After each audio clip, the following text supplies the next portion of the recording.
On ouvre à présent le dossier Mohamed Bakar, dont la demande d'autorisation provisoire de séjour a été rejetée cet après-midi par le tribunal administratif de Saint-Denis. Après l'abrogation de l'arrêté de reconduite aux Comores, la préfecture a émis un arrêté d'expulsion de l'ancien dirigeant jouanais vers tout pays voulant bien l'accueillir. Un recours devrait être intenté très prochainement. Jonathan Evrard. Bakar, assassin, c'est sous les cris d'une vingtaine de manifestants que l'ancien président anjouanais sort du tribunal administratif. Pour lui et les 22 hommes qui l'accompagnent, c'est retour à la base aérienne 181. L'assignation à résidence reste en vigueur puisqu'un peu plus tôt, l'autorisation provisoire de séjour sur le territoire français a été rejetée. Le motif, l'abrogation de l'arrêté préfectoral.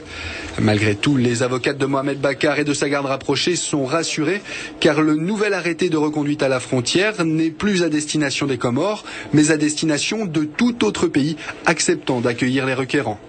Extrême satisfaction de savoir que nos clients ne sont plus en danger de mort d'être renvoyés vers les Comores du jour au lendemain si l'OFPRA rendait une décision qui ne serait pas satisfaisante, sachant que le recours contre la décision de l'OFPRA n'est pas suspensible de la reconduite à la frontière. Donc il y avait un vrai enjeu. Concernant ce nouvel arrêté, un recours va également être déposé.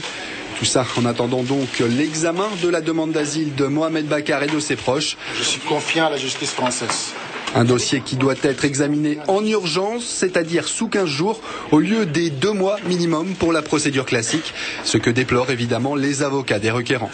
Les demandeurs à l'asile sont pénalisés dans le sens où ils n'ont pas nécessairement le temps matériel de réunir toutes les preuves nécessaires à l'examen de leur demande et de présenter un dossier complet et fourni avec toutes les pièces justificatives de leur demande. Explication avancée par la préfecture pour justifier l'examen prioritaire de ces demandes d'asile, le risque grave de trouble à l'ordre public que représente la présence de Mohamed Bakar. Des manifestants qui réclament toujours la même chose. Que Mohamed Bakar soit retourné aux Comores le plus vite possible. Parce qu'aux Comores, il y a de tribunal, aux Comores, il y a de magistrats. Mohamed Bakar, c'est pas nationalité française. Mais Mohamed Bakar, il est nationalité comorien. Il doit aller aux Comores pour juger là-bas. Mais c'est pas à la Réunion. Les membres de la communauté comorienne de l'île qui devraient encore se retrouver devant le tribunal administratif vendredi ou samedi pour le recours en annulation du nouvel arrêté de reconduite à la frontière.